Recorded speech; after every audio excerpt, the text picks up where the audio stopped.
My existential anxiety is mostly rooted in the fact that I used to have all the answers to life's big questions when I was Mormon, and now that I've left, there's a void of uncertainty where all those answers used to be. Life's big questions comes creeping around the corner. They're just like, oh, quick, to the closet! Oh! Cup of coffee, soul-crushing existential dread. You know, what choice are we making today? You know? Out of nowhere, he just clocked my companion right in the jaw. They took one look at this guy and said, "Thanks, sisters, we'll take it from here." Welcome back to Salty Saints. My name is Hayden Holm. I've got Tanner with me.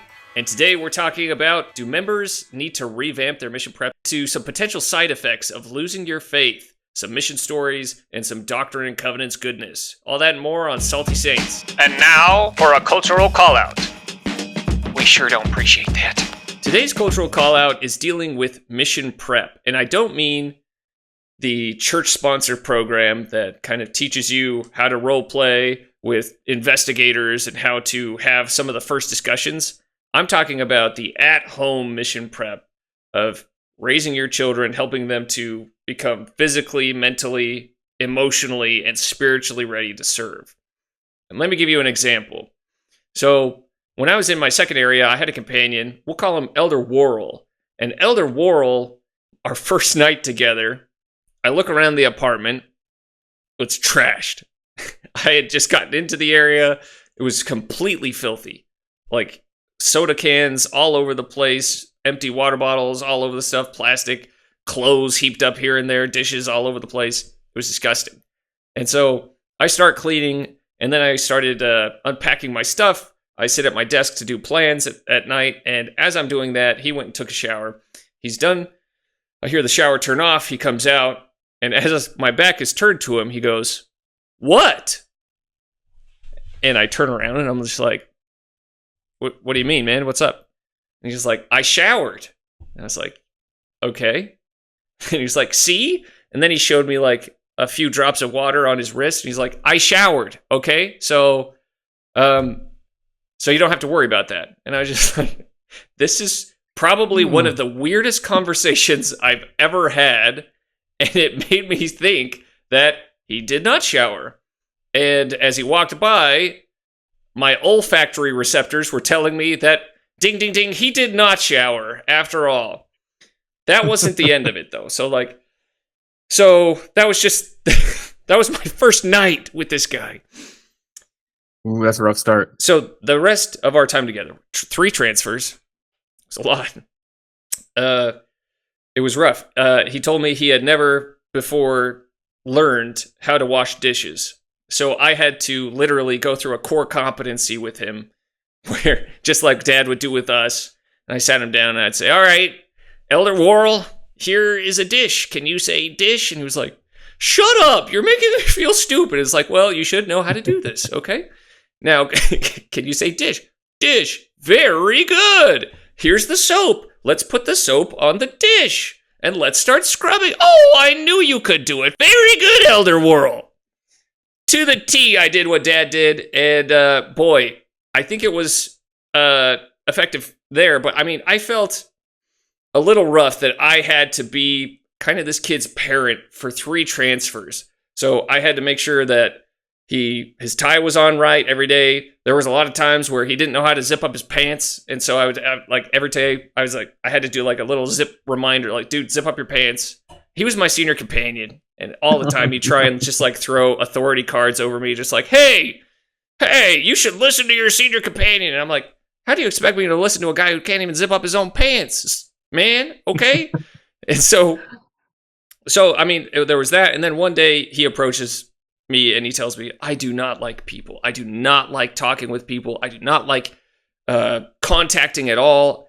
I don't like people." And I'm like, what did you think you were signing up for, kid? It was really rough, okay? And I know that was a long story, but I think it drives home the point that he may have gone through the MTC, and he did. He loved his time there. He may have gone through mission prep at the church, but he did not prepare himself to serve a mission in the entirety of what a mission encompasses. Oh, yeah. What are your thoughts? I mean, I saw that so many times on my mission. I had a companion who loved to just wear his pajamas underneath his suit. So when he got home, he could just take his suit off and be in his pajamas. Like, dude, we're tracking outside all day. It's going to get hot. And, it's like during the winter, he's like, no, this is just extra warmth. It's totally fine. Yeah. But that triggered me a little bit. I had another companion who just couldn't get out of the shower. He was in there for an hour, like every morning. Yeah. And I was like, hey, man, taking like all the hot water in a long time, And he's like, well, I really want to be better at this. I was like, really? You want to be better at this? Because we can talk about it. And so I asked him, like, what's keeping you? He's like, I just don't know. I'm like, okay. So like the next day I put an alarm clock in there and he just showered through it. He just didn't even acknowledge it. Like, there's an alarm clock ringing in there. Did you hear it? He's like, yeah, I just kind of forgot that it was going on. Like, okay. So finally we had to sit down and said, all right, do you want to talk about this? Because you keep saying you want to improve this. He's like, yes, I want to get better at this. I'm like, what are you doing in there that's taking so long? Walk me through the step of how you wash your body. Let's just figure this out. He's like, oh, yeah, get the rag and I wash. And so where's the existential staring into the wall for 30 minutes? Because that's probably what's happening in there. There's a guy who needs some therapy. Okay, that's what he needs. He's just like, he must have been just dreading the day and like prolonging, just escaping into his mind for a certain amount of time. But zoning out of the shower. Yeah, and I think every missionary is going to do that a little bit. I mean, sight and sound 24/7. It's going to be a little rough. You got the shower. It's easy to kind of check out there. You're alone. I get that. Yeah, you can escape into your mind a little bit. And I think one of the reasons it took so long is, one, he didn't particularly enjoy certain parts of studying in the morning, but two, it's just kind of hard to start the day if you are doing something that you didn't completely understand, right? If you didn't know what you're signing up for, it's like, oh boy, I got to go on the metro now and contact people in this train car who obviously hate my guts the second I step onto this car. Like that can be really tricky. And I feel like, we do a lot. The church does a good job of like role playing practice and practice teaching, but there's a big gap between like teaching the gospel and proselytizing, going out and proselyting and, talking to people and contacting, attracting, and, getting yelled at and running away when things are dangerous. Taking all those little care of things. Yourself, just physically. Shopping. Hygiene, just washing stuff, cleaning stuff, taking care of your apartment. This same companion would like grab a handful of cereal for breakfast most mornings. He would like sleep in past breakfast. He would just grab a handful of cereal. We'd leave. And then he would kind of complain throughout the day of like always being grumpy and tired and not knowing what was going on with him that day. And it's just like, dude, you're going off of like a cup of Fruity Pebbles, man. That's not going to help you get through your day. You need some teens. You need some fats. Oh, yeah. You need some carbs. You got the carbs, but you got to get the other macros in there. So, well, what blew my mind is there's two ends of the spectrum. There's the eat out every single day for 2 weeks and then starve for 2 weeks, elder, and then there's the don't spend anything and just eat breadcrumbs for 2 weeks, because I'm hoping to save money to like go home and buy. I don't even know what you can buy, like I don't know what they're saving money for. So there's the extremely frugal elder, and then there's the let's blow it all in a week and just pray that we get dinner appointments. To live like we're dying, elder. Yeah. Live like there's no tomorrow. Neither of those are healthy, and they're all indicative of like, oh, you were not properly prepared, and you didn't live outside of your parents' house much before you came on the mission. That's very clear, right? Well, and the reason why this is a cultural call out is because when you have a companion like this, it makes your mission so much more difficult, because you're not only having to take care of yourself, you're now having to take care of somebody else for them. And taking care of yourself on your mission a lot of times is a first for a lot of people. And so that's already intimidating enough as is. And then it's like, oh, also you've got this toddler over here that's going to have to get his bum changed every 3 hours, and you're going to have to take care of that, and he's not going to want to talk to people, so you're going to have to goad him into conversations and hold his hand. It's like, oh man, that is tough. So what do you think parents can do? How can we help these parents to teach their kids, prepare them for the mission in a way where they show up, they're physically knowledgeable, they know what to eat, how to take care of themselves, how to take care of an apartment, how to talk to people, have conversations, things like that. What do you think we could do? I mean, I think parents should try and create an environment where, because it's tricky now because the age is 18, right? Yeah. So there's not a lot of time in between like graduating high school and going out into the mission field. So parents need to be as hands off as possible in that senior year and the year before that, and try and create an environment where as much freedom and accountability is happening as possible. My experience was a little different because I moved out before I was 18. I lived in my own apartment. Yeah. Enjoyed that life before I turned 19 and went on a mission. So I had an understanding of like how to keep myself alive, which was nice. Yeah. But like there's so many other elders who just hadn't experienced that yet. And it's, you can absolutely teach people just like our dad did, but more importantly, like our mom did when, she really drilled into us, like, Oh, yeah. make your bed in the morning, and she's probably so happy that we're talking about this now on this. Yeah, I'm sure she is. Yeah. Because she, that was a battle she fought with us for a long time. But like, yeah, I was very grateful for that on my mission because it was just easy. It was easy to keep a clean apartment. It was easy to cook because I knew from it being drilled into me day after day after day that this is what's going to happen. So she was determined not to be embarrassed by any of her children on their missions being the helpless ones. Right. And that's good. Good for her for raising good, strong young men who could feed themselves, who had good hygiene and could work hard. Those are like the three things you need to be a successful missionary. So she did a great job there. Parents today, I feel like, are just, you got to step it up and really kind of step off and let them grow and fail as much as possible before they go on a mission. Well, especially in the age of anxiety and depression being a reason to get sent home from your mission. Like before I got back, they did the age change. After I got back, I heard of just so many missionaries going home because of anxiety and depression. And that was something that I had never heard of before in my entire life in the church as a reason why you would get home from a mission. I heard about like broken legs. I heard about broken legs or broken something as like an excuse for like worthiness issues or something like that. But I had never heard of just like anxiety and depression. It's like, oh, you mean the thing that you feel pretty much every day as a missionary? You get sent home for that? It's like you need to prepare them to be able to live in an uncomfortable situation and to be able to have a good attitude about it. And that is something that I feel like is becoming a lost art. But I would say I love your advice of being hands off, allowing them in their senior year to kind of guide their own life, make those choices, maybe even let them plan out meals and just kind of give them some tips on Absolutely. like, hey, maybe let's add some more protein in there, and how did that make you feel and stuff like that. But I think in addition to that is like before that, while they're young and while you're raising them and while they're in that funnel, let's try and help them to do difficult things, show them that hard things are a part of life, and then help them to learn how to have a good attitude in the middle of hard things. And I think farmers do a great job of this with their children.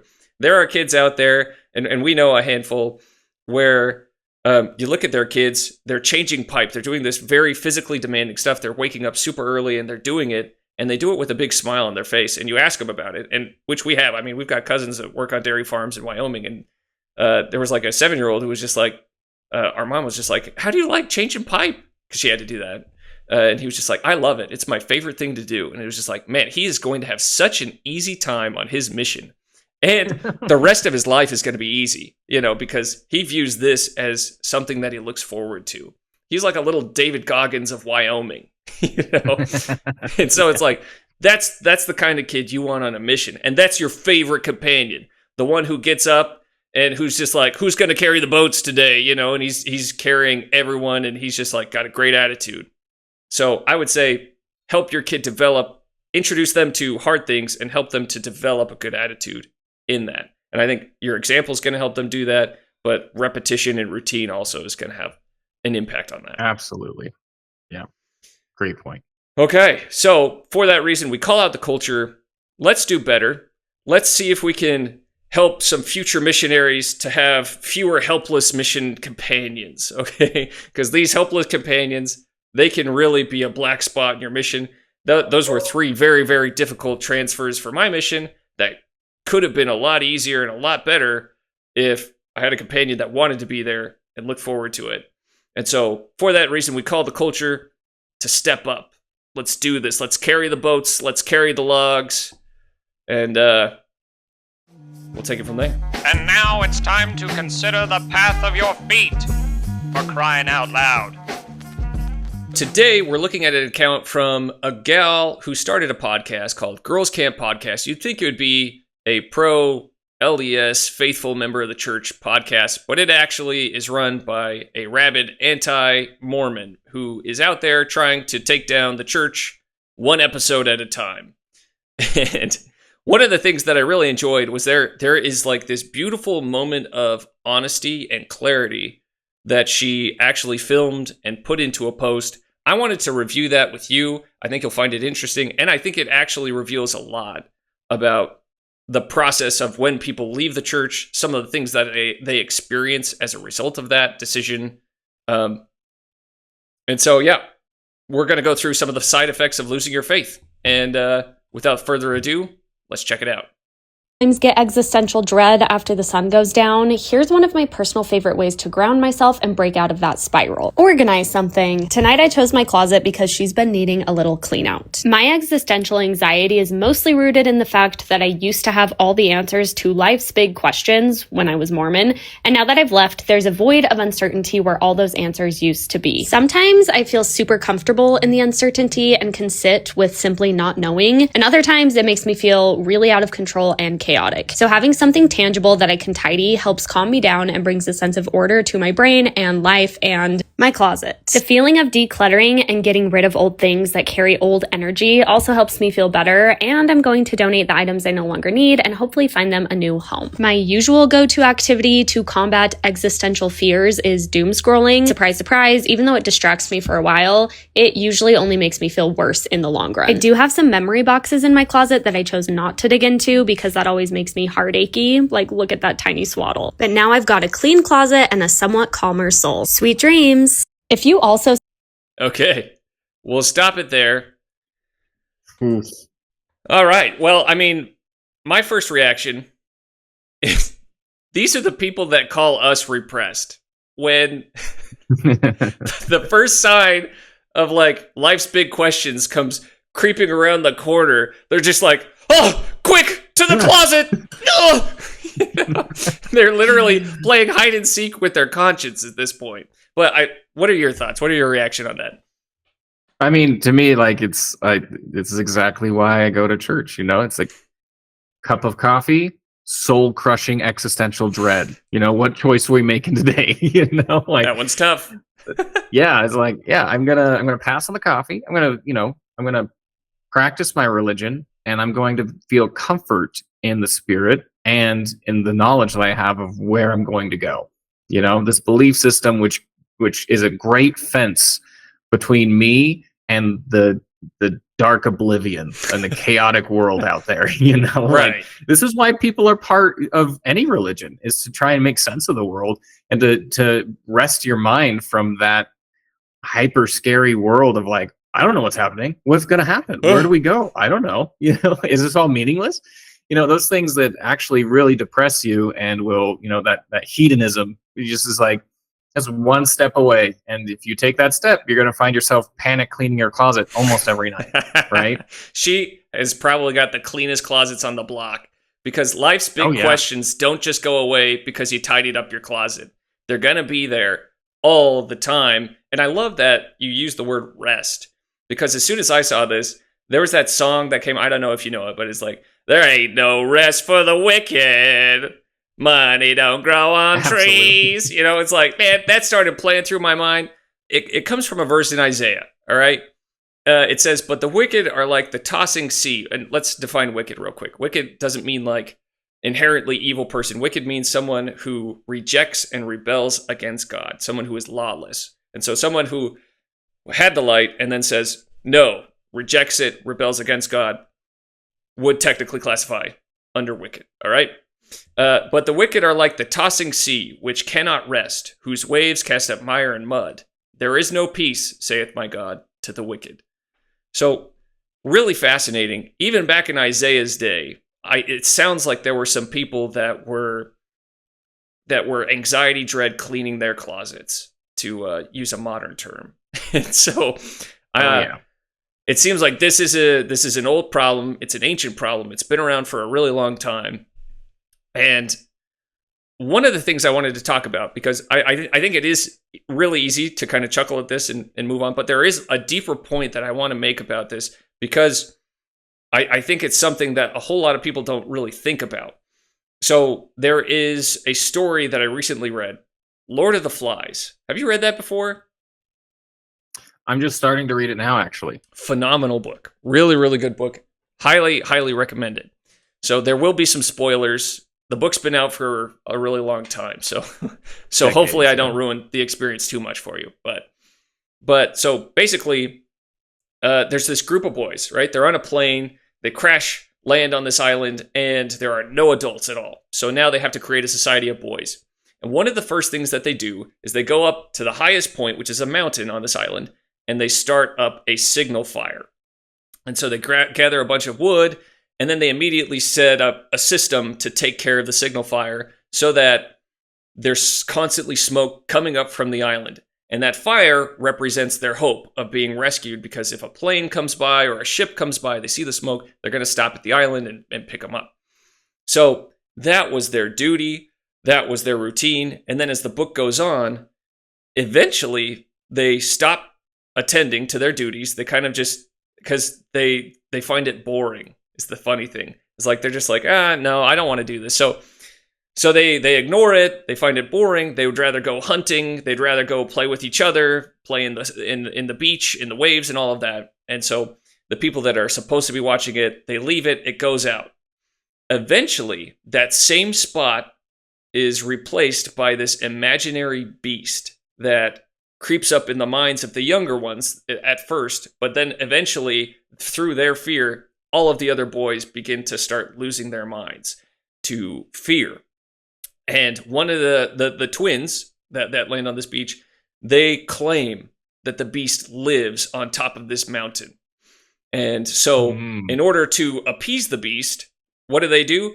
Well, the main hunter creates a rule, and he's like, all right, the new rule to appease the beast will be to give it the head of anything that we kill. And so that's the rule for the boys. And then after that, they begin to descend into savagery. They begin killing each other. They begin to just devolve into chaos, right? So, wow. What does that mean? There's a lot of symbolism there that I took away from this. Like, I just, things started popping off in my mind. Okay, so first of all, a mountain is typically a connection place between God and man. Like, you have Moses, you have Nephi, you have the brother of Jared, that all go up to high places to connect with God. So you have a mountain, and then you have fire. And fire is something that usually represents like the Holy Ghost, the Spirit. There's a lot of deep imagery related in the scriptures to the Spirit being like a fire. And like a fire, it needs tending. It needs constant care. It needs constant tending to, or else it will die down. And so as people let their fire out, that place of holy connection, where you used to have a connection with God, becomes this dark, scary, fearful place that is inhabited by a new master. And that new master makes you pay homage to it, just like that fire made you tend to it before. And where you once had hope and security and stability, knowing like, okay, I'm doing everything that I can to be saved, you now have fear and dread and the very source of your savagery, which is, fascinating to me. So those are some of the main symbols that I saw from this, but I'm like, at the end of the day, you serve a master, and if you let that fire extinguish, if you let it go out, it's going to be replaced by a new master. And that new master doesn't have your best interests at heart. And so those are kind of some of my thoughts. But what do you think? Yeah, well, that's fascinating. I feel like the symbology behind offering the head of everything you hunt to this unknown master, right, is very powerful. Yeah, because I feel like what like she says in her video, there's just a gaping void in her heart where her, belief system used to be. And so what is she doing now? She's fleeing from it, essentially. She's trying to distract herself, trying to keep herself in an ever-present mindset so she doesn't have to think ahead and like kind of grapple with those big questions, And you can only do that so many times, You can only clean your closet so many times before you have to, at the end of the day, face what your mind is what your subconscious is trying to yell at you, which is something isn't right. Something isn't sitting right with me, and I don't understand it. And so it's funny because I saw this term, the psychology term, in some post from an anti-Mormon therapist who's saying that one of the symptoms of experiencing religious trauma at church is that you'll see hyper-competent people, And it's, so I was like, is this not hyper-competence, what she's exhibiting here? I feel like this is a very clean closet. Yeah, she's very competent when it comes to taking care of her, her house and her closet and things like that, using it as a tool to, distract and lull her away from the scary void that is just opening up underneath her every time she thinks too much about it, So yeah, I think that she, I hope she finds peace at some point, but that's going to be an eternal struggle for her, it sounds like. And, there's only so much you can clean. Oh, absolutely. And I don't think I would ever make the connection between existential cleaning your closet and boys like chopping a pig's head off and dropping it off at the base of a mountain to appease a beast. So I won't. But let's get into the scriptures. So in Luke 6, all right, this is what I thought of as well. For a good tree bringeth not forth corrupt fruit, neither doth a corrupt tree bring forth good fruit. For every tree is known by his own fruit. Now that's fascinating because she had the tree of the gospel and it produced the fruit of peace, love, the fruits of the spirits, the fruit of the spirit, like we read in Galatians, peace, love, patience, long-suffering, brotherly kindness, things like that. And now she has a new tree that she has planted. As she left the church, she's planted a new tree. And this is the fruit of that tree, experienced by her feelings. Just like the Spirit gave her those positive feelings of peace and rest, she is now experiencing these feelings of existential dread and anxiety. So she can tell from those feelings if this is a corrupt tree or a good tree. And lest we stop there, I have another quote by Elder Per G. Malm. He gave a great talk in October 2010. That really touches down on this. He says, now if we choose to act contrary to the light and understanding that we have, we will experience a bad conscience, which of course does not feel good. But a bad conscience is a blessing in that we are immediately reminded that it is time to repent. When we are humble and desire to do what is right, we will be anxious to act promptly to change our ways. While those who are proud and who may seek to become a law unto themselves will allow Satan to lead them by the neck with a flaxen cord, until he bindeth them with his strong cords forever, unless the spirit of repentance enters their hearts. To follow the evil influences can never result in a feeling of peace, simply because peace is a gift from God, and it only comes through the Spirit of God. Wickedness never was happiness. And I feel like she sums it up beautifully in her video, right? She's obviously giving very bad advice, right? You should clean your closet for sure. But the second you have these moments of total doubt around your entire existence, you should face those head on. Like you should grapple with those immediately and see like, why do I feel this way? Why is my conscience telling me that something is wrong? And maybe it's because I'm doing something contrary to the will of the Lord. Maybe I had this tree in the gospel that was bearing good fruit and I chopped it up and used it for firewood and now there's nothing. I burned it all. So now there's no fruit. I once heard a great analogy for our feelings where someone compared them to like your check engine light, or the little lights on your dashboard in your car, where they're trying to get you to pay attention to something. And so I love that idea and that call out you just brought out of just take a step back, pay attention, try and figure out where is this coming from. Her soul, her shadow, whatever you want to call it, is screaming out to her saying, this isn't working. This is not working well. And she's saying, oh, look, better film a video. I can't hear you. Better vacuum. Where's another closet? It's not working. This is a very short. This is a Band-Aid, and it's gonna hurt when you rip that Band-Aid off. Yeah.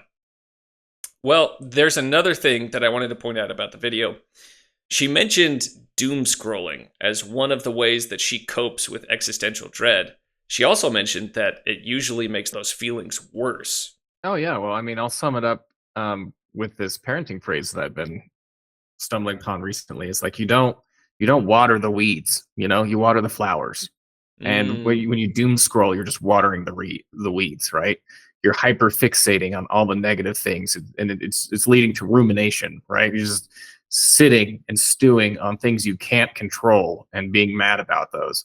And it's fun for a little bit because you get rage dopamine from that. You get to feel a bunch of feelings, which is woo. It's like a little roller coaster, But at the end of the day, your dopamine receptors are going to be nuked, and then you're just miserable, right? When you have no dopamine, you've grappled with all the problems of the world, and they're all out of your control, so they just crush you.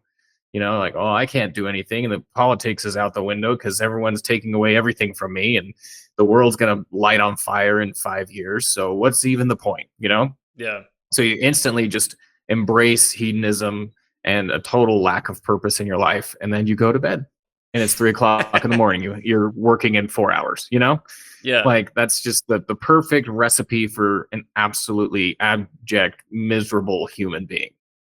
Yeah. And they say rumination is the number one predictor for depression. So, I mean, it doesn't surprise me that a lot of times people get depressed, or doom scrolling might be a great predictor of depression. If you find yourself just ignoring your feelings in the sake of doom scrolling, it may be an indicator that you're not mentally on a good track.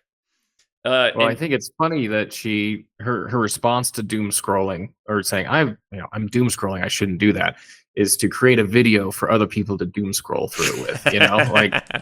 I'm feeling existential dread. Let me share that with everybody so they can also feel existential dread. And the comments, in this video map that out pretty clearly, that she struck a note with a lot of people, and now everyone's ruminating on this terrible experience that they can't solve. Yeah. There's this interesting article. It came out in The Guardian. I'll put a link in the description. It was fascinating. Okay. So basically, they have linked doom scrolling.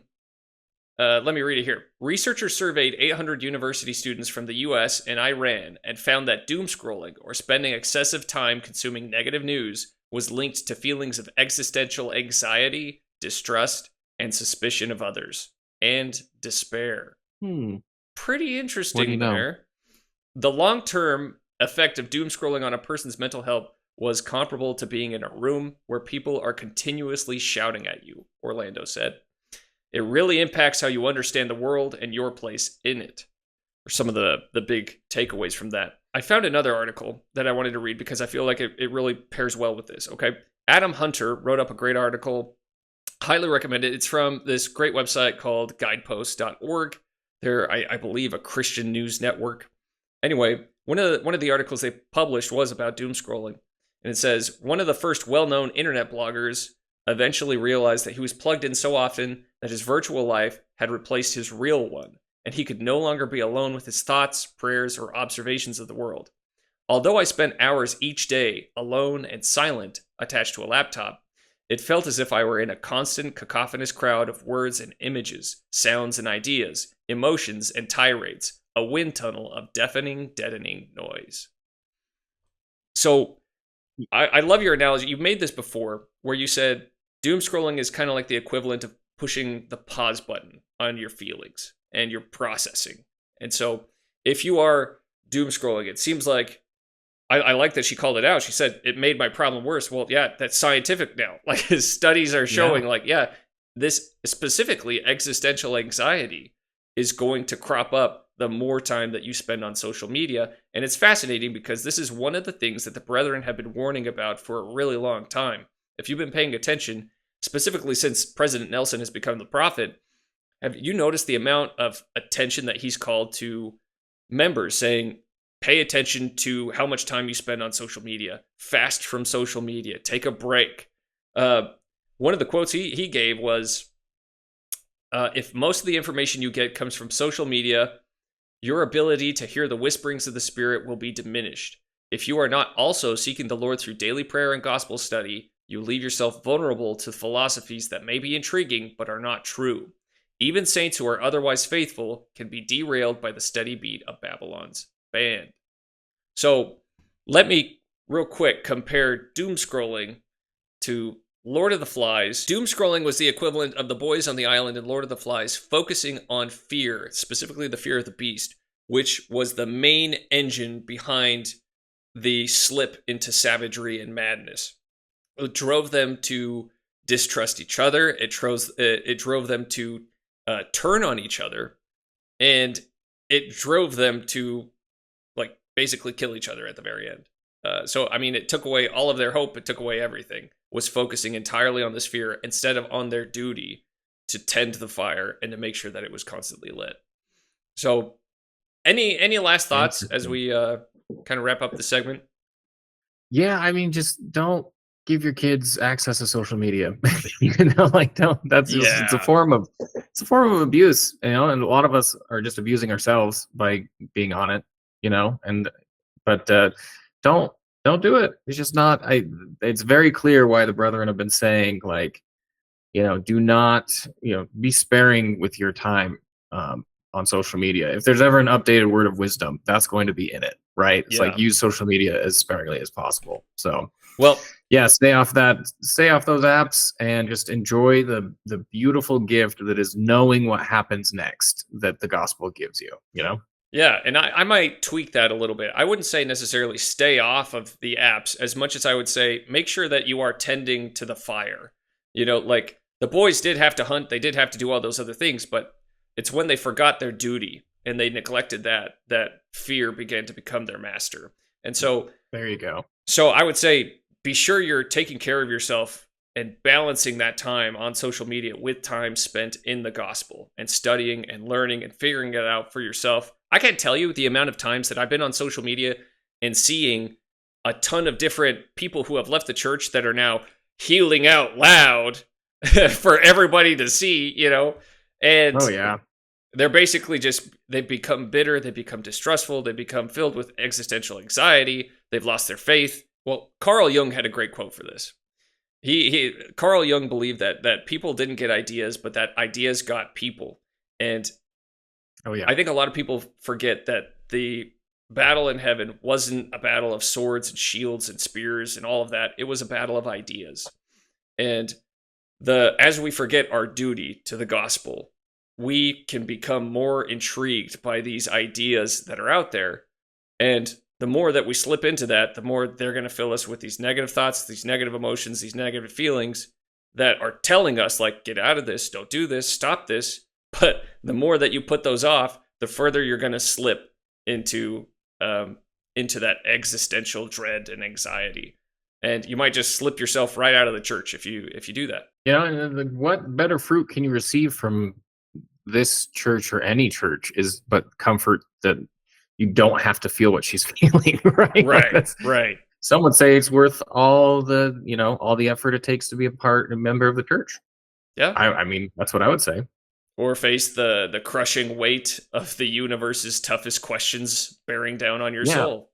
Yeah. I'm going to pass on that, Exactly. Yeah. Okay. Well, I mean, to wrap it all up, I think it was Ralph Waldo Emerson. He created this great poem called Blight. And there's one line in there that I really love. I thought he did a great job of summarizing this all in just a couple lines. He says, "Give me truths, for I am weary of the surfaces and die of inanition." Basically, there's nothing for you in the shallows. There's nothing for you out there. Humans are deep creatures. We have deep roots, and we have a need to root ourselves into something. And as you abandon these eternal truths for the shallows of the world, it's going to make you weary, and you're going to feel it. It's going to make that rest escape from you that the Savior and his atonement provides. So for that reason, we call you to consider the path of your feet. It doesn't lead to a happy place. Leads to kind of a Lord of the Flies-y kind of place. And so we would say, just consider it, Yeah, consider that path. If it leads you back to your closet, you need to definitely reconsider, should not lead you there. And now, Tales from the Mission. Okay, so for our mission stories today, this one is from our older brother Carter, who served in the St. Petersburg, Russia mission, and we'll let him take it from here. I had been in the mission field about 4 or 5 weeks at this point, still with my trainer, still in my very first area, a little suburb called Sistaretsk. We were on our way to the branch building to help prepare for a branch talent show that evening. And we were waiting at the bus stop that was near our apartment building. And while we were waiting there, this bizarre-looking man approached us at the bus stop. And all I can say is he was basically the stereotypical mafia-looking guy, straight from the movies. So he was very burly, stocky-looking guy, probably 5'10", 5'11". He had a completely shaved head. He was wearing all black, and to complete the ensemble, he had a very long, dark leather trench coat that looked exactly like Morpheus's trench coat. So this guy approaches us while we're at the bus stop. We're all waiting, and we were already, red flags already kind of up, and you could see everybody else at the bus stop was also a little bit apprehensive. So this guy singles us out, approaches us. He starts looking at our name tags, starts looking us up and down, and then he starts asking like a string of really off-the-wall questions. The first one was like, "Do you guys know who I am?" And we responded, "I'm sorry, we don't know who you are." And then he just turned around, and then he turned back around, and he's like, "Do you know Alberto?" And we're like, "We're sorry, we do not know Alberto." And he turned around, and he turned back, and then he's just like, "So, you're missionaries, right?" We said, "Yeah, we are missionaries for the Church of Jesus Christ of Latter-day Saints." And he's just like, "Oh, so they just let anybody become missionaries, huh? They let anybody out on the streets." And my companion was just a little taken aback by it, but he's just like, "Well, actually, we do have a process that we go through. We have to all want to be here." He started explaining the whole thing, and the guy just, he turned around, he wasn't interested in that, and then he turns back around and he pulls out his pocket knife and he brandishes it at us, and he asks, "Do you have any money?" And my companion immediately responds, "No, we don't have any money," and which was true, actually. We had just had our preparation day the day before, and we had spent basically all of our money on groceries and the things that we needed. So he wasn't lying, we didn't have any money. And the guy, he seemed to believe us, but he did his thing where he turned around again. And then he turned back around for the last time, and he looked right at my companion and me, and he was just like, "Are you Mormon?" And we nodded, we said yes. And then out of nowhere, he just clocked my companion right in the jaw, and he got hit so hard that his glasses flew off his face and he fell to the ground. And I remember just being completely frozen to the spot. I had never seen anybody get assaulted before, and so I was just rooted to the ground. So I after a second or two, I looked, and I helped my companion grab his glasses. I helped him pull him off the ground, and my companion just kind of like wiped his mouth, and he just said to the guy, "Thanks, spasiba." And then the guy got pretty upset and was starting to advance towards us, and then out of nowhere, the bus that we had been waiting for just happened to show up right at that moment. We hopped right on, and the door shut, and we were out of there waving goodbye to that guy. And we went directly to the branch building, and we met up with the other elders who were both Russian, and they got a huge kick out of it. They just started laughing. They thought it was so funny that I was there with my companion and I was so new, and they just had one of those moments where they patted me on the back, and they patted my companion, and they told him, "Oh man, like this, we're really sorry that happened to you." And then they kind of patted me on the back, and they were just like, "Welcome to Russia, comrade." But, I'll always be grateful for the guardian angels that were working overtime to make sure that for once the bus was running on time so that we could make a quick escape from this rando mafia guy who was trying to get the best of us that day. This next mission story is from my wife, Hannah, who served in the Montreal, Canada mission. I was training a new missionary in the city, and one of the things that we'd been encouraged to do was metro contacting, which meant that anytime that we rode the metro, we were supposed to talk to as many people as we could. I loved teaching the gospel. I did not love contacting, especially not metro contacting, but I was training a new missionary, so I had to set a good example. We had received lots of rejection, as usual, as we made our way to the back of the car, where we found a very disheveled-looking man. We started talking to him, and he perked right up, and he wanted to hear what we had to say. Now, as missionaries, we're supposed to talk to everyone and not judge anyone, because often it is the people you least expect that are ready to receive the gospel. I think that perspective, with a healthy dose of country girl naivete, blinded me to some pretty serious warning signs with this guy. As we talked, our stop approached, and we offered to meet with him again. He asked us where we were going, and we told him we were going to the church, and he wanted to come. He asked if he could come along and if we could keep talking. Thrilled that he was so interested, we agreed. Now, I'm fairly certain in retrospect that this man had not the purest intentions. Miraculously, though, on a day when nobody should have been at the church, the middle of the week, the middle of the day, there were some of the young single adult men were at the church. I have no idea why they were there. They took one look at this guy and said, "Thanks, sisters, we'll take it from here," which we gladly accepted since we had to get on to another appointment. But I'm so glad that they were there and that they took over, and I don't know what happened, but I do know that we were protected that day. And now it's time for This Week in Come Follow Me. So in today's Come Follow Me, we're in D&C 3 through 5, and I wanted to pay attention specifically to chapter 5, verse 7. It says, "Behold, if they will not believe my words, they would not believe you, my servant Joseph, if it were possible that you should show them all these things which I have committed unto you," meaning the gold plates. So the question is, why wouldn't the gold plates be any more convincing than the Spirit?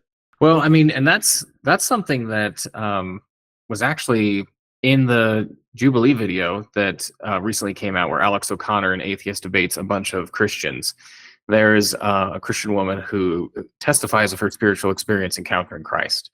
And he actually says, I wish that would happen to me, but until that happens to me, I can't take your word for it. I need my own experience, which I think is a really gracious, answer to that, being an atheist. Yeah, but I think it also shows that he understands the power of personal testimony and personal experience.